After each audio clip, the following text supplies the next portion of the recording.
My name is Esther, and I'm our Community Development Specialist here at Child Care Resource and Referral of Northeast Iowa.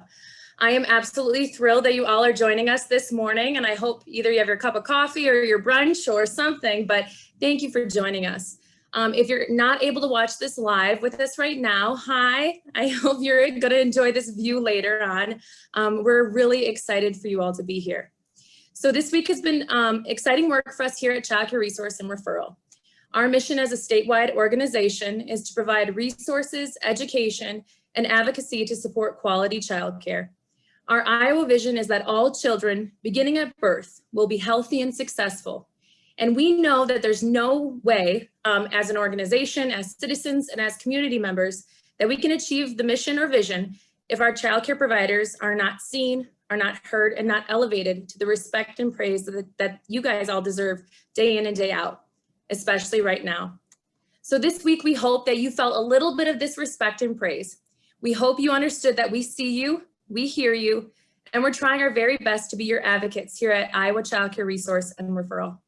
Your work is vital to our success as a state and our responsibility to try and achieve that Iowa vision for our children. So thank you from the bottom of our hearts, because no words can express our gratitude for what you've been able to accomplish in being the rock to our communities. To end our Caring for Essential Providers Week, Region 2 has invited Gary Kroeger to come and speak with us all. Gary is one of our own Cedar Valley natives. He was born right here in Cedar Falls, Iowa, and later attended Northwestern University. After success in Chicago, he caught the eye of Saturday Night Live producers and became a regular on that late night comedy show, which some of you may tune into later this evening. After Saturday Night Live, Gary moved to Los Angeles for a series on CBS called Spies with George Hamilton, and later produced one of George's daytime chat shows. Gary has had numerous appearances in many popular shows that led to starring roles for some of the following films: A Man Called Sarge, The Return of the Shaggy Dog, and Archie to Riverdale and Back. He also went on to host versions of The Newlywed Game and the classic Beat the Clock. And you may also remember Gary as the weatherman in a popular episode of HBO's Curb Your Enthusiasm. It was in 2003 that Gary moved back to the Cedar Valley and worked as creative director for Mud Advertising, and is now the CEO of Outlier Creative Solutions. He's a motivational speaker and is known for his active work within our communities. Gary is a statewide spokesman for the court appointment special advocates for abused and neglected children, and he frequently speaks at events that focus on mentoring students to become better citizens through leadership. Gary, as some of you may know, he's a political enthusiast, and he writes his blog, Gary Has Issues, and is a featured columnist here in Waterloo. So without further ado, I'm really excited to introduce our speaker, Gary Kroeger.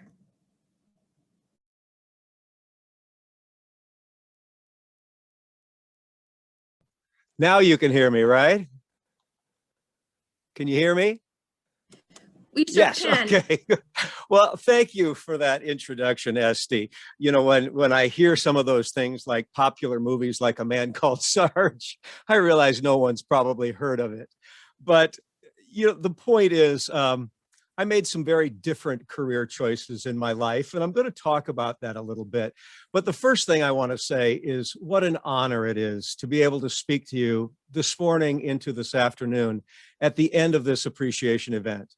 You know, on the surface, I may seem like an odd choice for this, but maybe I'm not.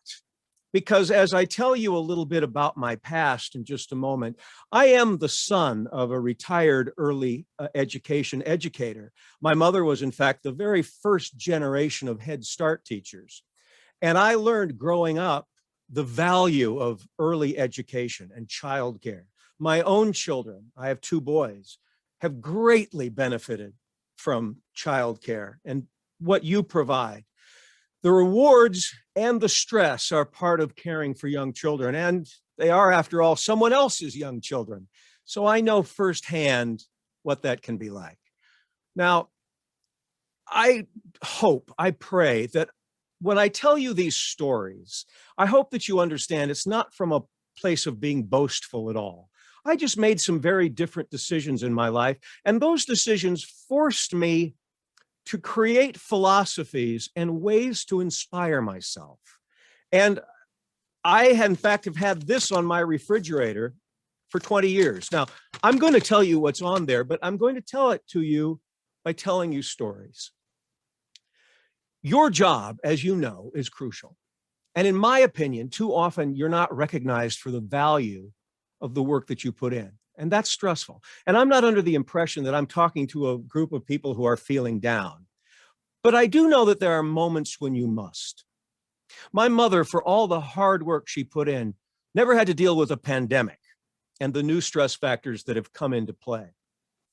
So when I was asked to consider speaking, I asked about those issues.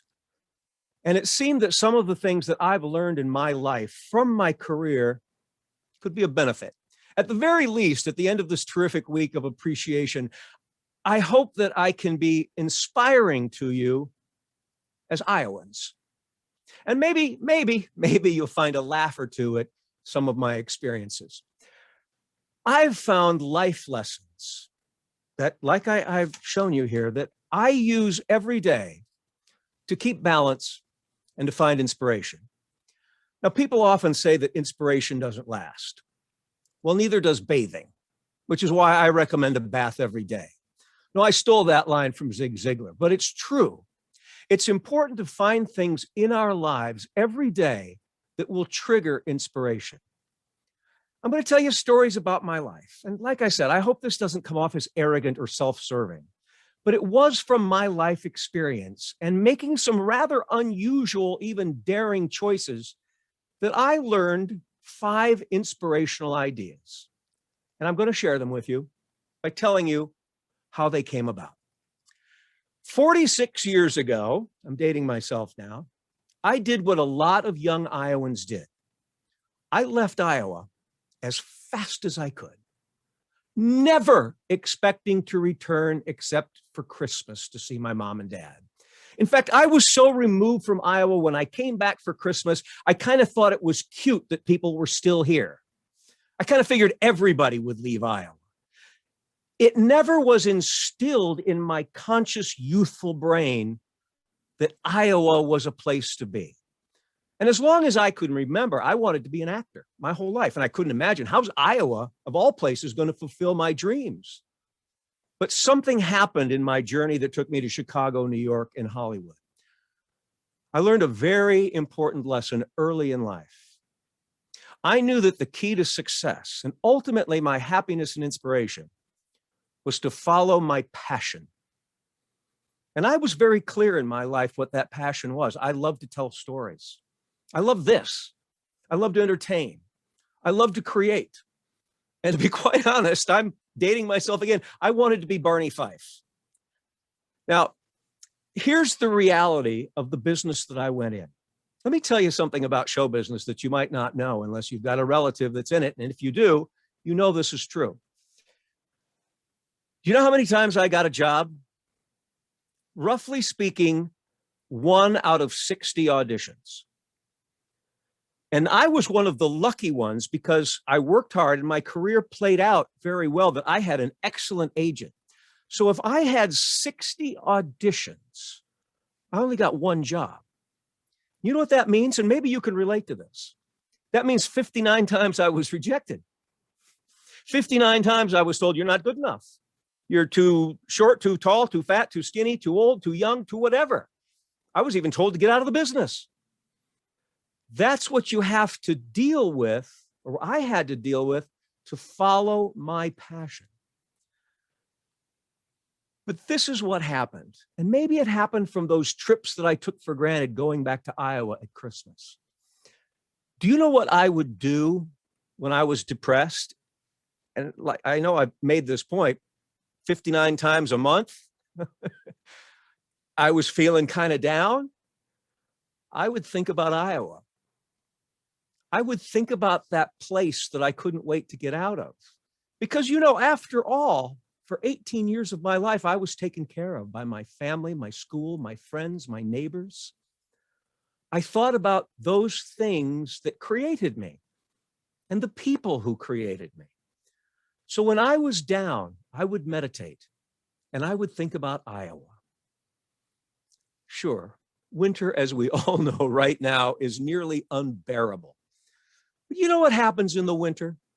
that's unique and doesn't happen in Los Angeles? We come together. We come together as a community because we have to battle this together. How many times have you gone into the bank and you shake the snow off and you talk to the person next to you about how cold it is and they say, "You're darn right it is." And we share that because we know on the other side of this winter is spring. If you're like me, it gets up to 15 degrees and I'm bringing my bike down from the garage. I've got shorts on. Yesterday it was 20. Didn't that feel like a warm front? And then when it's really spring and everything comes back to life, the sheer beauty of Iowa, and that becomes summer. I've lived on every coast. No one celebrates summer like Iowa. Every community has its fair, its outdoor festivities. And I know this year has been tough and we're missing that, but we're going to get back to it because it's so important to us. We're outside. We even sleep outside. My kids never came inside all summer long. We love summer. It's so beautiful. It's 4 months of heaven on earth. And then what happens? Weather gets a little chillier, but we get to put on those sweaters that we think we look good in. We go to football games. We take walks. The leaves are changing. And before you know it, it's the most beautiful creation in God's universe of orange and yellow and green and red. It's breathtaking. Then it's the first sign of winter. And you know what? Very often we have a little snow at Christmas. I don't know about you, but to me, it's Currier and Ives. I just love it. Yeah, like I said, it goes on a little long. I'm ready for spring. But we go through, the point is, because we go through that, we appreciate, like no other people, what we have the rest of the year. It's so inspiring. You know, you think about Los Angeles, and I got a lot of friends back there, and I said it's 6 degrees below, and they said, "Well, sorry, Kroeger, it's 60 above here, and I'm going golfing." Yeah, it sounds nice, doesn't it? Not every day. Not every day. You don't appreciate it anymore. You know what else I thought about? I thought about thunderstorms, 360 degrees of sky. We don't have skyscrapers, but we have clouds and that 360 degrees of blue. Thunderstorms are something that we take for granted. They don't have thunderstorms in Los Angeles. It's like you're being spit on for 2 weeks in February. It gets misty. But a thunderstorm reminds us that we are just people on earth, that there are bigger things out there than we are. I'd also think about riding my bike all summer long with my best friend when I was a kid, going to the swimming pool, watching the fireworks from our rooftop, hiking miles and miles through the woods together, the place that we called Big Rock, building snow forts. And you know what I would do every Christmas with my grandmother until she died? We'd go look at Christmas lights. It was such a beautiful tradition. I thought about Victorian towns and covered bridges and looking for arrowheads, Indian arrowheads in the rock quarries around Fairbank. My point is, Iowa was the constant in all of my warmest memories. And I learned from that my second great lesson toward finding inspiration. Stay in touch with your values, what created you. Be true to yourself. Be true to your heart. Your values define you. Never, ever lose them. You know, and I swear to you, I'm telling you the truth. Sometimes when I get lost in confusion and maybe anxiety and things that we've had to go through, I still think about that list of things that I just told you. I meditate on them as I go to bed. And I see myself as a 6-year-old boy running with my best friend through the park. Now, my career, Esty was so kind to list the things that I've done. Well, it was full of highlights. I was on Saturday Night Live with Eddie Murphy, Billy Crystal, Julia Louis-Dreyfus, Marty Short. I rubbed shoulders with some of the biggest names in show business. And I made a very good living for a long time. In fact, I remember after making a good living for 10 years, I thought, wow, I will never know financial suffering. That's what I thought. 10 years is a long time to put together a career in a crazy business. I was hosting game shows. I starred in popular TV shows. I made some classic movies like A Man Called Sarge and The Return of the Shaggy Dog, which you can rent in the bargain bin at Casey's. But I learned something else. Life is not a storybook narrative. Reality interferes with our heroic storylines. And after that decade of success, I fell on my face. I couldn't get work. And for no reason that I could see. I was healthy. I was young. I couldn't get a job. Suddenly it was 60 out of 60. And then the auditions get fewer. I couldn't get work. This is now the early 90s, just to put it in perspective for you. And I went from having a lot of things to a small apartment. And I remember I was hungry. Bring out the violins. But I'm in a little apartment. Julia, my great friend, is starring on Seinfeld, and she's on the cover of Life magazine on my desk. And I'm hungry. So I went to the ATM and I couldn't get the money out because I only had $19 in the bank and $20 is the minimum withdrawal. Now, that's sad. Again, cue the violins.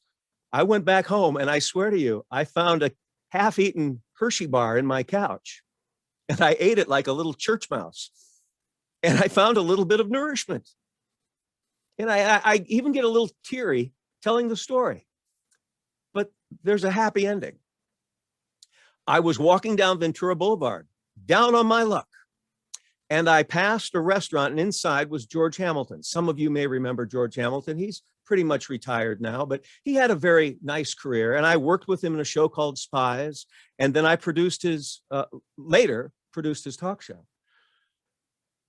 And he was inside, and I thought I'd go in there and say, hey, George. And he was with his ex-wife, Alana Stewart, who married Rod Stewart and George. And I said, hey, how you doing? He goes, hey, great, Kroeger, great to see you. How you doing? And of course, in Hollywood, you lie. And I said, I'm doing great. I'm doing great. I mean, I made a point to fix my hair and look nice. He said, I'm doing great. What are you up to, George? He said, well, I'm doing a new talk show with my ex-wife, Alana Stewart, and it's going to be on every day opposite Kathy and Regis in the morning. I go, wow, who's producing it? Told me the producers. Who's writing it? Said, well, we're fully staffed. And I said, wow, you know what, George? I know you so well. I got a crazy idea. How about I come and I write for the show and you won't have to pay me. You won't have to pay me a dime. But if the show gets picked up for a year, if I did a good job, maybe you'll hire me. And he said, well, that's a proposition that I can't refuse. I'm bringing someone on that writes great jokes and is really energetic, and it's not costing me a dime. Well, the Iowa boy came out in me, and I got to work before everybody, and I worked later than everybody. I pumped out so much material. I worked so hard, and my food was the craft services table of celery and peanut butter.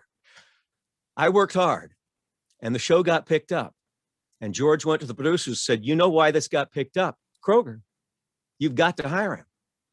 They hired me as a segment producer. I became a producer. And as the producer, I hired myself as the announcer.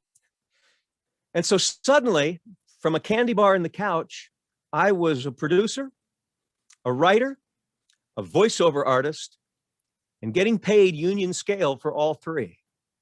Now, I'm not saying that to brag. I'm saying that because I was proud. And I learned lesson number 3, humility. It was humility. I could have gone in there pretending like I deserve everything. Well, you know what? No, nobody owes you anything. Humility. An anonymous philosopher once said, sometimes you find yourself in the middle of nowhere, and sometimes in the middle of nowhere, you find yourself. Well, that experience led me to never having to look back. I've been employed ever since, at least until COVID hit, but I'm not using that as a reason for unemployment. I'm working a lot.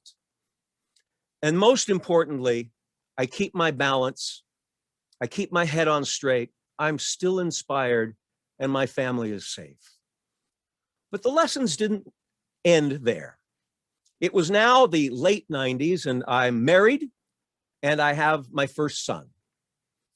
Well, becoming a father was the greatest inspiration that I've ever known. And I know that most of you understand this. My life was no longer about me. My life was about protecting and providing for this little gift from heaven.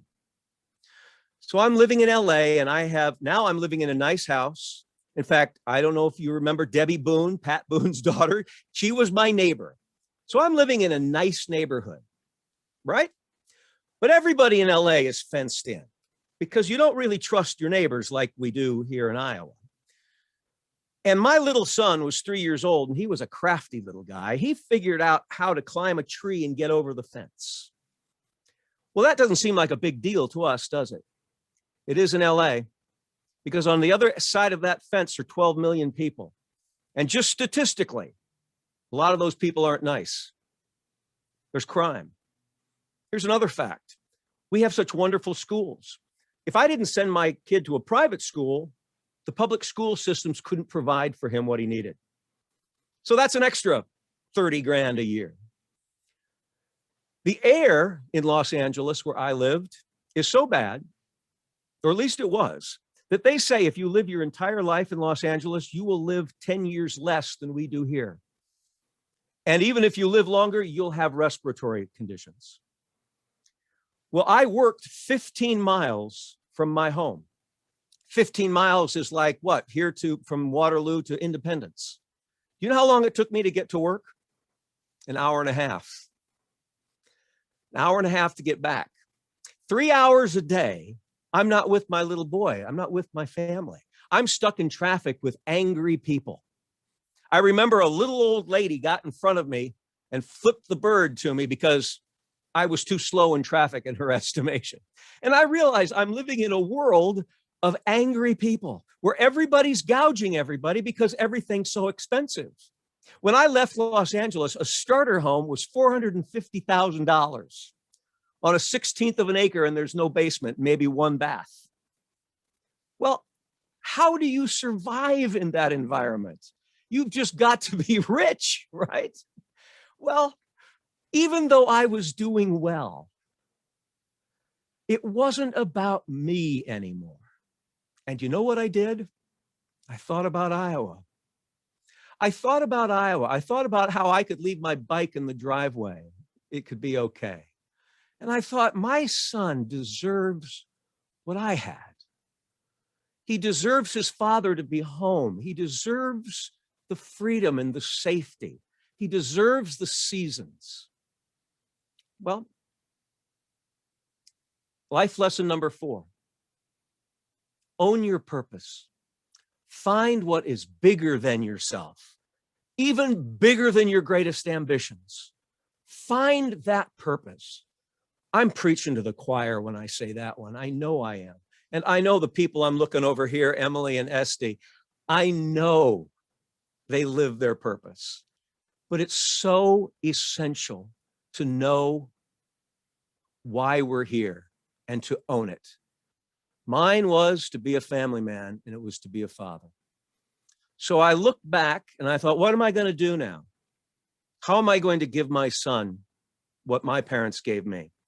Well, this was a nice part of the story. My dad, may he rest in peace, used to go have, back in the old days at Happy Chef, all the older guys in town would meet. They probably still do, and solve all the world's problems, right? You've seen those guys at McDonald's. They're all there, right? Solving the world's problems. My dad was in a group, and Jim Mudd Sr. was part of that. And Jim Mudd was very aware of my career. And when I thought about coming back, I thought, well, I'm going to call Jim Mudd. To those of you who don't know, he's retired now, and his sons have taken over the business, a large advertising agency in Cedar Falls, Iowa. So I called him up and he said, hey, and I said, we know you, Kroeger, and I know your dad. Wonderful man. So what are you looking for? I go, well, I'd like to come and work for you. All right, come on, we'll meet. Okay. So I flew out in 2003 and I met with the Mudd family, and they offered me a job that they didn't even have. They just said, we want you to be here. Well, that had to be the nicest moment of my life, right? I was wanted. And they said, write your own ticket. Well, I'm going to cut back now because I went back to LA. Because here's the terrible thing about actors. You never completely give up, right? I knew I was on a new course, but I had one audition. I thought, well, who knows? Hopefully you're going to laugh at this story. I had one audition, and the reason I took it is it was for Steven Spielberg's company. Who's going to turn that down, right? Who's going to turn that down? And here was the story. It was about a human baby that was lost in the woods and raised by chickens. Hopefully some of you are smiling at this. And then he gets brought into human society, much like the Tarzan story, and he becomes a regular functioning human, right? But he was raised by chickens. So I go into screen test for this, and all the producers and the director are in there, and they tell me to improvise as a chicken. I'm a human who thinks he's a chicken. So I am clucking about the office, and they say, you've got a broken wing and a broken leg. I jump up on the producer's desk and I'm pecking at the bowl of nuts and they said, wow, that was great. Thank you. Thank you. Now would you improvise a soliloquy as the grown-up human? I thought, wow, I've got this. I've got this. I looked right into the lens and I said, you know, I love being a human, but I'll always love those chickens too. You can't lie through a beak. You know, the chickens were authentic. The chickens made me who I am. I love those chickens. I had tears in my eyes. A few days go by and I'm told that I didn't get the part.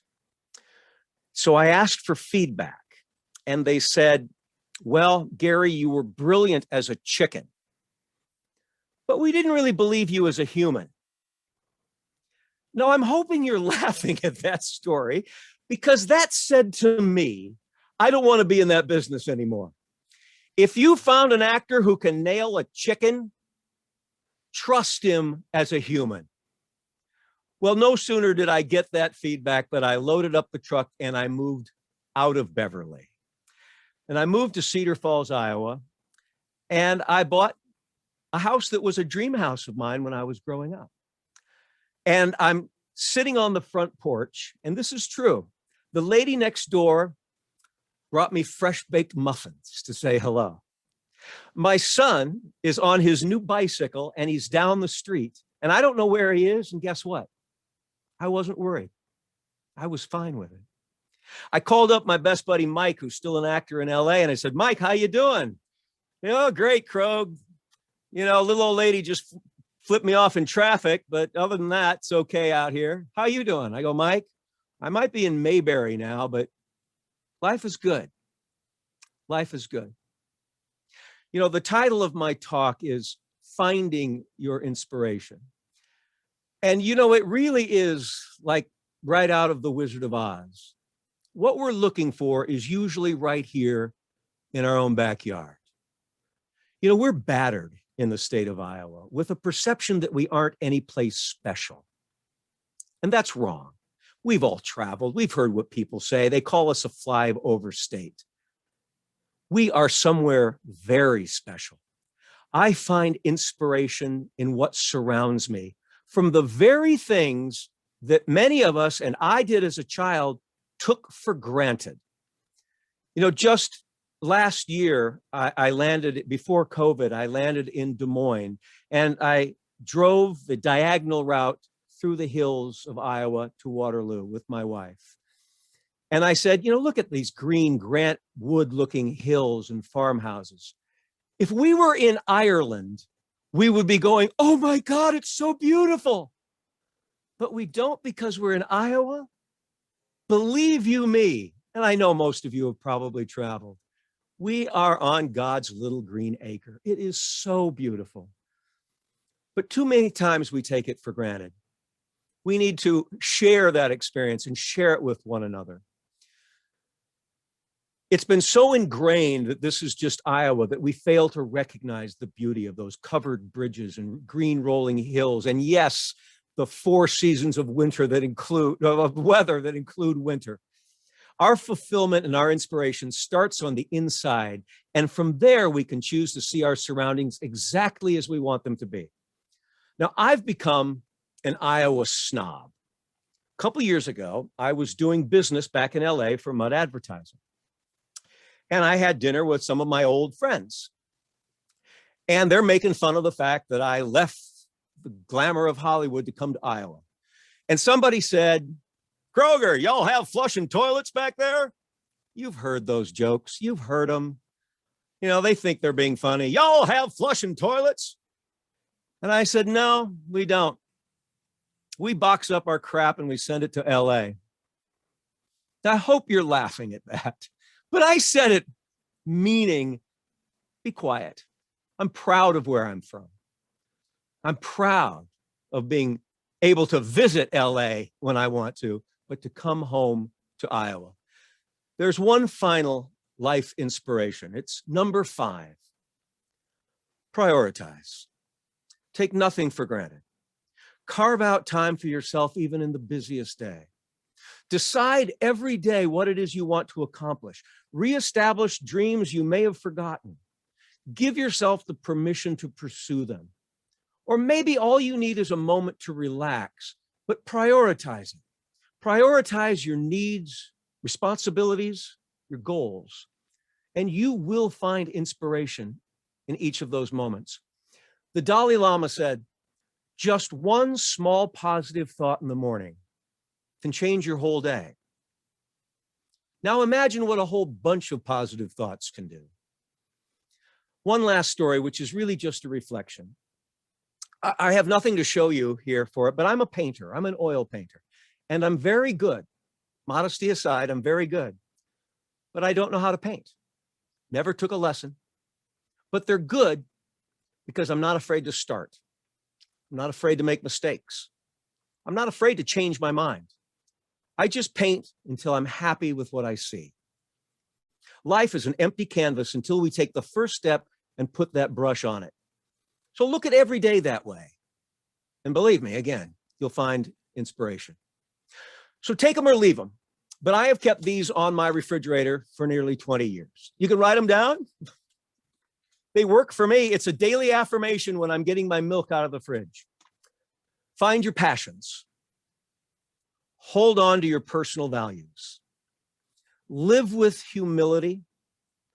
Own your purpose, that which is bigger than yourself, and prioritize. Always consider the things you need and the things you love and find time for each of them, which means take care of yourself. I want to thank you for giving me a little bit of time this morning. We do have some time for questions if you have any, and if you don't, some of you may have gone off to lunch already, I don't know. But the work you do is so crucial. The value of early child education is immeasurable. It's from your hard work and sacrifice that we can all draw hope for the future. I want to thank you. I want to thank my mother. And remember that inspiration surrounds us, even in the mundane and sometimes frustrating tasks of the day.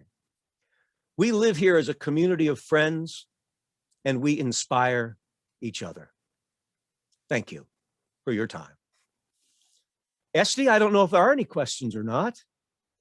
Applaud to you, Gary. I'm just seeing a lot of thank yous in our chat, a lot of great commentary throughout your speaking. Just wow, to hear you speak and the comments that came through, it shows volumes. Let's see if there's one here. It says, my 18-year-old has been listening and laughing at your comments about wanting to be back in Iowa as she's determined to get out of Iowa after graduation. Can I address that one? Can I address that one? Is the yes, 18-year-old go right ahead. Look, here's what I say to students all the time. Follow your dreams. I'd be a hypocrite if I said you have to stay in Iowa. I went to Chicago, New York, and LA for 27 years, for heaven's sakes, or 20 years anyway. Follow your dreams. Just don't leave Iowa because you can't find anything to do here. Because what you'll find is you can't find anything to do there, and it's harder to live. You can always go home again. Iowa is always here. I didn't appreciate it until I was nearly 45 years old. So follow those dreams, follow them. But nobody told me what I'm able to tell you right now. Not even my parents were able to say, you're going to miss the values, the people, the seasons, all of the things that this community of great people, I'm looking at great people, people of EPI, the people of the childcare community. This doesn't happen everywhere. It doesn't happen everywhere. In New York and LA, Chicago, you're living to survive. Now, I know those are scary words, but you got to remember the value of what we're doing right now, right here, to be able to impact your community. All right, I'll get off my soapbox, but I encourage everyone to follow your dreams wherever they take you, for however long they take you there. But Iowa's valuable too. Oh, thank you, Gary. And honestly, you could probably talk to us all day long. I could. We love it. We love it. We're going to have to bring Gary back, guys. I know some of you, besides wanting to hear Gary speak, I know some of you really want to see what's going to happen with our drawings. Gary, they love you though too. But before I go and turn it over to Emily, thank you, Gary Kroeger, so much for being willing to do this. And I know your heart is always with your community. So Gary did not hesitate to jump and say, of course, I'd love to. So thank you very much. Thank you. Echo what Gary said. Thank you to our childcare providers. The work that you do, it is special. We are so proud of you and the brilliant and beautiful work you do with our children and families of Iowa. I really hope this week that you were able to fully grasp just how important you are and how loved you are. If not from Child Care Resource and Referral, then from all of us across the state. We've seen this from our local leaders, our legislators, our partners at Child Care Resource and Referral. You heard it here from Gary, who's been to LA and back. We can see it, we can hear it. We are here for you. And then the last piece is I have to say thank you to a few people that made this week possible. Mary, who's our regional director at Child Care Resource and Referral of Northeast Iowa, our amazing staff here in Northeast Iowa, Emily, who's going to be doing our prizes, in Dubuque, Stephanie and Sherry, Julie, Lisa, Carrie, Jen, Kathy, Lori, Shannon, Anna, Kim, Sarah, Tara, Terry, Emily, Corey. I know a lot of people. That's just in Northeast Iowa, but these are the people that are behind Child Care Resource and Referral, that are your advocates. Our amazing community development team across the state who were able to put this together, and then Bobby, who is the one who is able to make these events a reality. So I'm going to turn this over to Emily, who will announce some of our winners. Let's get to some prizes, Emily. Thank you so much, Gary, and I hope you all have a wonderful rest of your day. Thank you so much, Gary. All right, and now the time that you've all been waiting for. Thank you again so much for everything that you do. Thank you again to our sponsors for your kind donations. And let's get going. Sorry if I mispronounce anybody's name. So the winner of a $25 gift card to Texas Roadhouse will be Tara Wilson. Congratulations, Tara.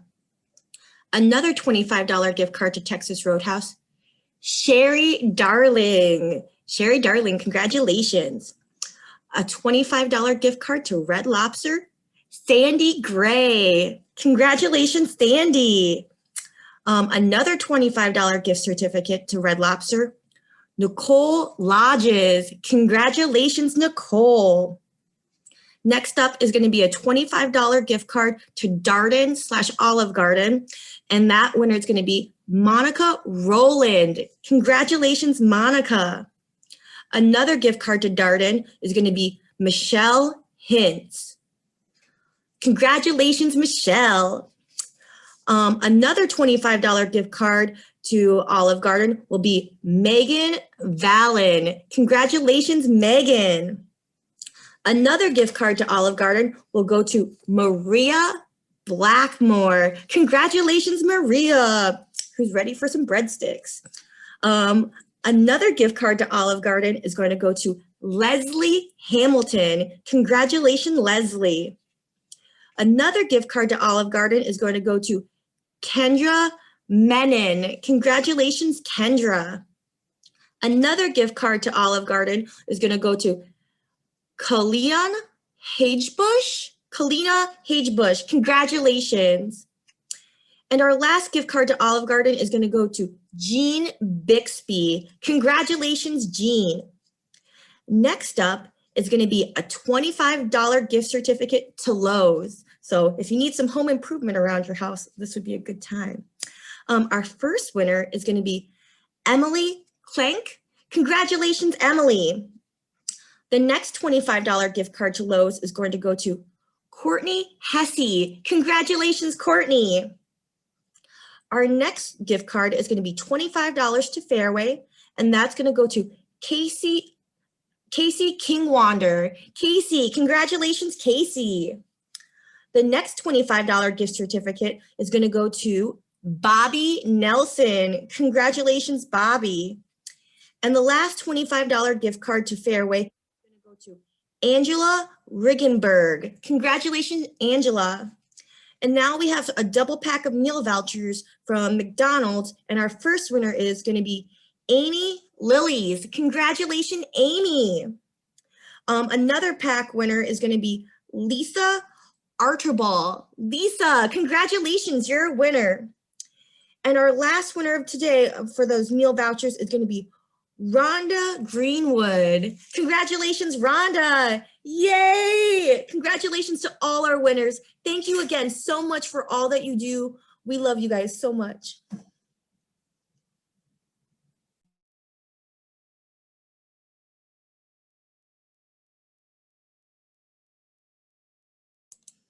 And now I will switch it back over to Bobby. And thank you again for all that you guys do.